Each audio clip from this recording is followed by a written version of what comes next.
여러분 상상해 보세요. 여러분은 지금 99살입니다. 네, 99살이요. 인생의 모든 짐을 다 내려놓고 조용히 삶을 정리해야 할 뭐랄까 황혼기 중에 황혼기잖아요. 그쵸, 가장 평온해야 할 시기죠. 그런데 어느 날 우주를 창조한 절대적인 존재가 여러분 앞에 딱 나타납니다. 그러더니 당장 당신의 모든 정체성을 바꾸고 피가 철철 나는 고통스러운 외과적 수술을 집안의 모든 남자에게 당일로 강행하라고 명령하는 거죠. 와, 정말 마른 하늘의 날벼락 같은 상황이네요. 맞아요. 대가는 아주 먼 미래에 주어질, 당장은 눈에 보이지도 않는 거대한 제국입니다. 여러분이라면 어떻게 하시겠습니까? 쉽지 않은 선택이겠는데요? 이 아득하고 기이한 고대 텍스트를 파헤치는 오늘의 깊은 탐구 시간에 오신 것을 환영합니다. 네, 반갑습니다. 우리가 오늘 다룰 자료는 수천 년 전 기록된 그 창세기 17장의 발췌본입니다. 오늘의 미션은 분명해요. 불가능해 보이는 우주적 규모의 약속, 영구적이고 고통스러운 육체의 표식, 그리고 지극히 현실적인 인간의 의심이 어떻게 단 하루 만에 즉각적인 행동으로 폭발하는지. 그 과정을 보는 거죠. 네, 그 기막힌 심리적 메커니즘을 오늘 한번 해부해 보겠습니다. 사실 이 텍스트는 그냥 오래된 종교적 기록을 넘어서거든요. 인간이 자신의 한계를 마주했을 때 겪는 인지부조화, 그리고 정신적인 믿음이 어떻게 물리적인 현실로 체화되는지를 아주 날 것 그대로 보여주는 심리학적 보고서에 가깝습니다. 자, 그럼 이 거대한 사건의 첫 번째 단추부터 한번 끼워보죠.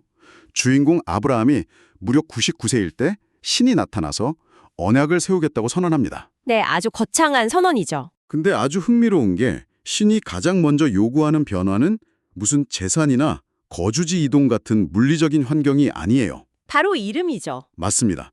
아브라함을 아브라함, 그러니까 여러 민족의 아버지로 바꾸라고 지시합니다.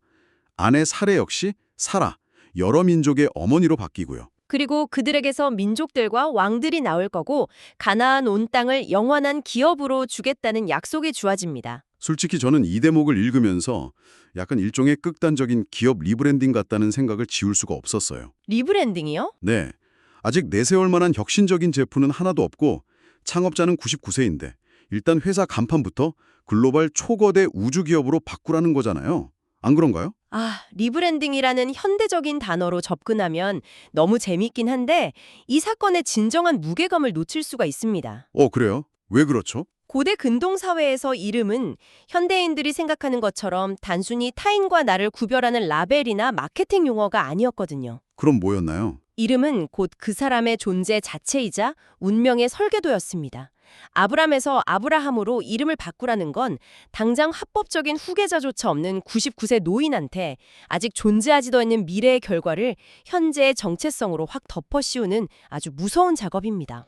그러니까 남들한테 잘 보이려고 이름을 껍데기만 바꾸는 게 아니라 자기 자신의 존재 방식을 아예 미래의 시점에 강제로 맞춰버린다는 거군요. 맞습니다. 심리학적으로 보면 일종의 강력한 정체성 재구성인 셈이죠. 한번 상상해 보세요. 아브라함이라는 이름으로 불릴 때마다 그는 무엇을 느꼈을까요? 어땠을까요? 이웃이 그를 여러 민족의 아버지 이렇게 부를 때 정작 그의 텐트 안에는 그 민족을 이룰 적법한 아들이 없습니다. 와, 이웃들이 부를 때마다 속으로는 엄청 찔렸겠네요. 그렇죠. 매일매일 극심한 인지 부조화를 겪을 수밖에 없는 환경으로 그를 밀어 넣은 겁니다.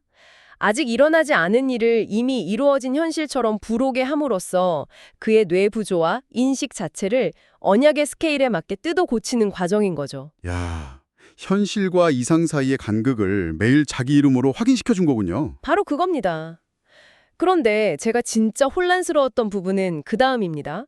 정체성이라는 좀 비물질적이고 고상한 선언을 했으면 계약의 증표도 뭔가 그에 걸맞게 고상해야 할 것 같잖아요. 보통 그렇게 생각하죠. 예를 들어 화려한 금박을 입힌 양피지 언약서를 쓴다던가 아니면 거대한 돌기둥을 딱 세운다던가 말이죠. 네, 눈에 보이는 기념비 같은 거요. 맞아요.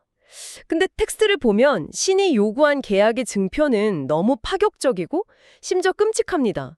모든 남자의 포피를 베는 할례잖아요. 가장 고통스러운 방식이죠. 왜 굳이 이렇게 고통스럽고 영구적인 육체의 흉터를 계약의 증표로 삼았을까요?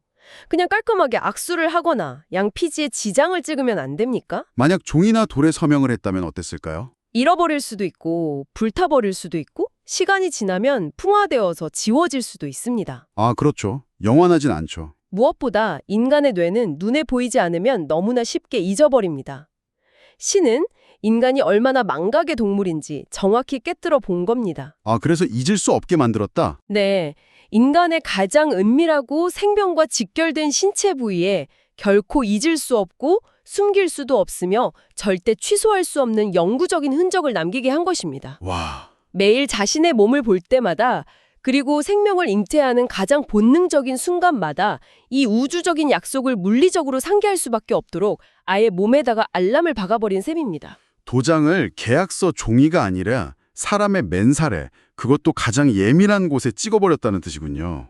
그렇게 생각하니까 확실히 절대 잊어버릴 수는 없겠네요. 네, 피할 수가 없죠. 그런데 여기서 제 머리를 정말 복잡하게 만든 또 다른 조건이 등장합니다. 범위에 대한 조건 말씀이시죠? 네, 맞습니다. 텍스트를 보면 이 할례의 적용 범위가 단순히 아브라함의 직계혈통에만 국한되지 않아요. 난지 8일던 아이뿐만 아니라 집에서 태어난 종, 심지어 이방 사람에게서 돈으로 산 자들까지 몽땅 이 표식을 받아야 한다고 못을 박습니다. 거부하면 백성 중에서 끊어질 거라는 무시무시한 경고와 함께 말이죠. 가만, 여기서 짚고 넘어가야 할 게 있습니다. 철저하게 혈통주의가 지배하던 고대 사회잖아요. 왜 돈으로 산 외국인 노예까지 이토록 중요하고 배타적인 우주적 계약의 표식을 공유해야 합니까?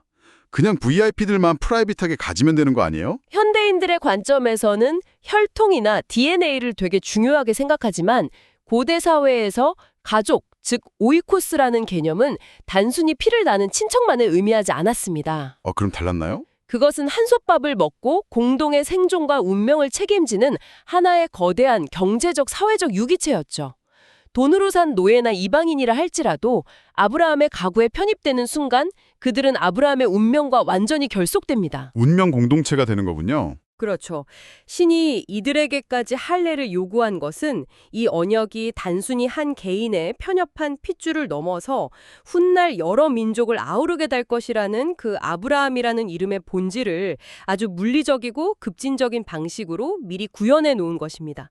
아, 그러니까 피를 나누지 않은 외부인이라도 같은 고통을 통과하고 같은 흉터를 딱 가지면 그 순간 완벽한 언약 공동체로 묶인다는 거네요. 맞습니다.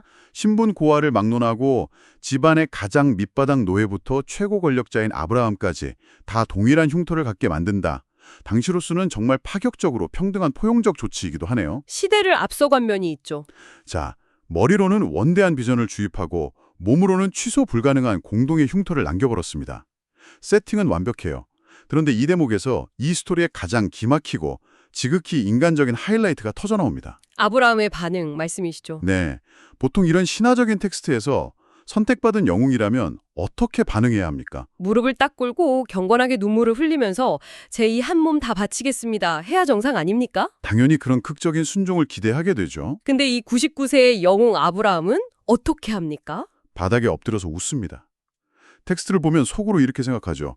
100세 된 사람이 어떻게 자식을 낳을까? 사라는 90세인데 어떻게 출산을 한단 말인가? 머릿속으로 계산이 아주 빠르게 돌아간 겁니다. 그리고는 신에게 아주 당당하게 이렇게 제안까지 합니다.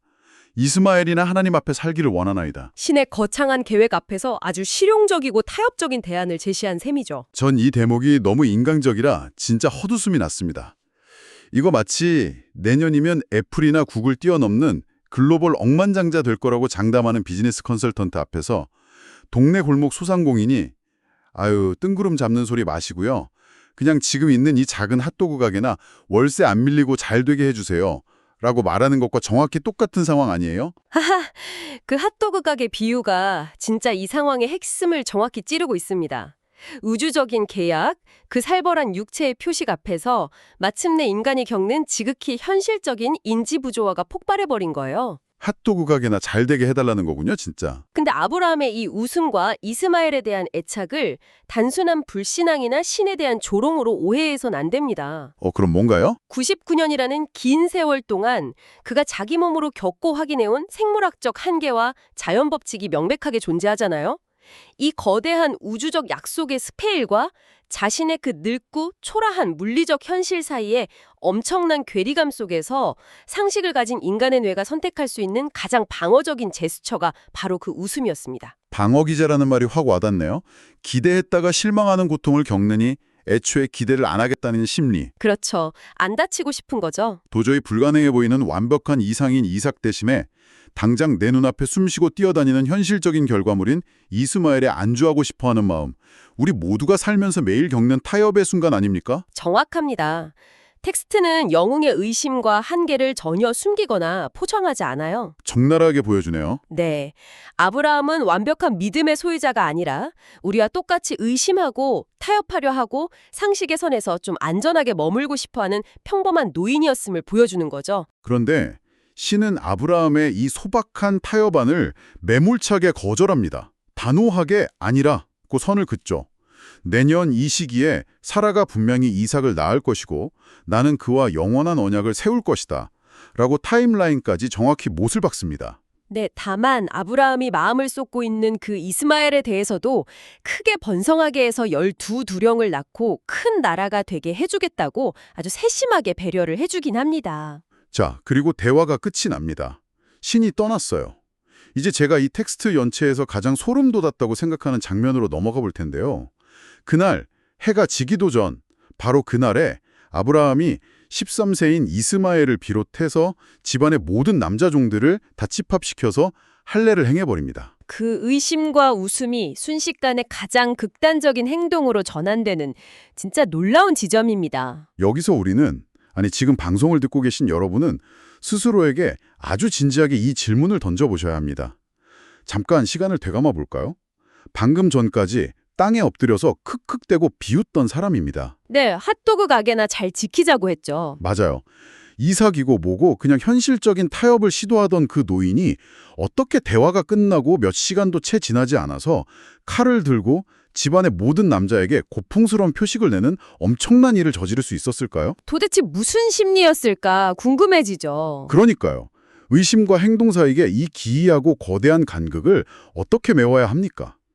여러분이라면 머리로는 1%도 납득이 안 가는 엄청난 비전을 받았을 때 오늘 당장 고통을 감수하며 행동으로 옮길 수 있겠습니까? 이 지점이 바로 오늘 텍스트가 현대를 사는 우리에게 던지는 아주 강력한 심리학적 통찰입니다. 우리는 흔히 머릿속의 모든 의심이 다 해소되고 이성적으로 완벽하게 이해가 되어야만 비로소 행동으로 옮길 수 있다고 착각하거든요. 다들 그렇게 생각하죠. 이해가 먼저고 행동이 나중이다. 하지만 아브라함의 케이스는 정확히 그 반대의 메커니즘을 보여줍니다. 행동 경제학이나 심리학에서 말하는 체화된 인지나 매몰 비용의 개념과도 맞닿아 있습니다. 아, 머리로 다 납득해서 행동한 게 아니라 일단 행동을 함으로써 뇌를 강제로 납득시켜버렸다는 뜻인가요? 그렇습니다. 신이 내년 이 시기라는 아주 구체적이고 현실적인 타임라인을 제시했고 이스마엘의 미래까지 보장해주며 그의 불안감을 덜어주긴 했지만 아브라함 머릿속에 의심이 다 사라졌을 리는 없습니다. 당연하죠. 100세 노인이 아이를 낳는다는 건 여전히 생물학적인 코미디니까요. 네. 하지만 그는 남은 의심과 씨름하며 시간을 끄는 대신 행동을 통해 그 의심의 고리를 끊어버렸습니다. 살을 베어내는 고통스러운 칼날을 통해 자신과 가솔들의 몸에 돌이킬 수 없는 상처를 냈죠. 물리적인 대가를 치른 거군요. 이렇게 스스로 물리적인 매몰 비용을 지불하고 나면 인간의 뇌는 자신이 겪은 고통을 정당화하기 위해서라도 그 언약이 진실이라고 믿게 됩니다. 기가 막히네요. 완전히 퇴로를 차단해버린 거군요. 방금 전까지 속으로 훅훅대며 웃던 그 99세 노인의 떨리는 손이 마침내 칼을 꽉 쥐고 내리치는 순간 그건 단순한 의료적 행위가 아니었네요. 그럼 어떻게 보시나요? 자신의 모든 이성과 상식을 향한 한복 선언이자 동시에 불가능의 세계로 몸을 던지는 거대한 도약이었겠습니다. 살을 찢는 그 즉각적인 행동이 결국 의심 많던 99세 노인 아브라함을 진정한 믿음의 조상 아브라함으로 주조해낸 결정적인 망치질이었네요. 그것이 이 오래된 텍스트가 가진 힘입니다. 믿음이란 그저 머릿속에 머무는 고상한 아이디어가 아니라 오늘 내 삶과 육체에 어떤 흉터를 새길 것인가에 구체적이고 즉각적인 결단이라는 것을 보여주니까요. 여러분, 오늘 우리는 정말 묵직하고 놀라운 지점들을 함께 통과해왔습니다.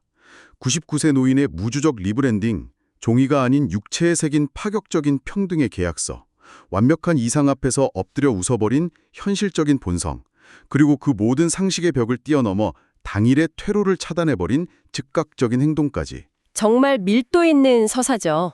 오늘의 깊은 탐구가 여러분의 삶에 던지는 질문은 명확합니다. 여러분은 지금 당장 눈앞에 편안하게 줄 수 있는 현실의 이스마엘에 안주하시겠습니까? 아니면 머리로는 도저히 불가능해 보이지만 나의 본질을 바꿔놓을 내일의 이삭을 위해 오늘 기꺼이 고통스러운 결단과 행동의 흉터를 새기시겠습니까? 결국 우리의 정체성이라는 건 우리가 오늘 어떤 크기의 미래를 상상하고 그 미래를 위해 지금 당장 어떤 행동을 내 삶에 체화하느냐에 따라 결정된다는 사실을 꼭 기억하셨으면 합니다. 네, 맞습니다. 오늘의 깊은 탐구를 여기서 마무리하기 전에 여러분 스스로 혼자만의 시간에 한 번쯤 곱씹어 보셨으면 하는 아주 흥미롭고 좀 도발적인 생각을 하나 남겨드리고자 합니다. 오늘 우리가 아브라함의 극적인 결단에 집중하느라 의도적으로 조금 미뤄두었던 시선이 하나 있거든요. 텍스트 후반부에 등장하는 그 아주 구체적인 나이 기록에 관한 부분이죠? 맞습니다. 창세기 17장 후반부를 보면 아브라함의 아들 이스마엘이 할례를 받은 나이가 정확히 13세였다고 매우 또렷하게 기록되어 있습니다. 고대 사회에서 13세라는 나이는 의미심장합니다. 자기가 무슨 일을 당하는지 전혀 모르는 8일 된 갓난아기도 아니고 세상 물정 모르는 어린아이도 아니죠. 사춘기 소년이잖아요. 네, 이제 막 자아와 정체성이 폭발적으로 형성되며 자신이 속한 세계의 법칙과 의미를 온전히 인지하기 시작하는, 즉 성인으로 넘어가는 문턱에 선 나이입니다. 바로 그겁니다. 그 모든 상황을 이해할 수 있는 13세 소년 이스마엘은 아버지의 갑작스러운 명령에 따라 영원한 언약의 징표라는 그 고통스럽고 끔찍한 수술을 자신의 몸에 새겼습니다. 아마도 그 피 흘리는 고통 속에서 나도 이 위대한 아브라함 가문의 일원이구나 하는 강렬한 소속감을 느꼈을 겁니다. 지울 수 없는 소속의 표식을 새겼으니까요. 하지만 그와 동시에 이스마엘은 아버지로부터 이 거대한 우주적 약속의 찬란한 주인공, 즉 이삭의 자리는 자기가 아니라 아직 태어나지도 않은 동생의 몫이라는 선언을 전해들어야만 했습니다. 고통은 똑같이 감내했는데 영광의 무대에서는 조연으로 확 밀려난 거죠. 참 어린 나이에 감당하기 쉽지 않은 진실이네요. 여러분이 만약 그 13세 소년이었다면 어땠을까요? 지울 수 없는 강력한 소속의 표식이 역설적으로 자신은 진짜 주인공이 아니라는 뼈아픈 소외의 표식으로 다가왔을 때 13살 어린 소년은 하반신에 감긴 핏빛 붕대와 영원히 남을 흉터를 보며 도대체 무슨 생각을 했을까요? 영원하고 거대한 언약의 중심이 아니라 가장자리 변두리에 서게 된 거잖아요. 맞아요. 그 변두리에 서서 자신의 흉터를 쓰다듬어야 했던 사춘기 소년의 복잡한 마음, 거대하고 완박해 보이는 영웅의 서사 이면에 숨겨져 있는 영원히 흉터를 안고 살아가야 할 13살 소년의 이 고독하고 인간적인 고뇌, 오늘 하루 한 번쯤 상상해 볼 만하지 않습니까? 깊은 여운을 남기는 시선이네요. 지금까지 텍스트의 이면을 파헤치는 오늘의 깊은 탐구였습니다. 저희는 다음 이 시간에 여러분의 생각을 뒤흔들 또 다른 놀라운 텍스트와 함께 찾아오겠습니다. 여러분의 삶에 의미 있는 흉터가 남는 하루가 되기를 바랍니다.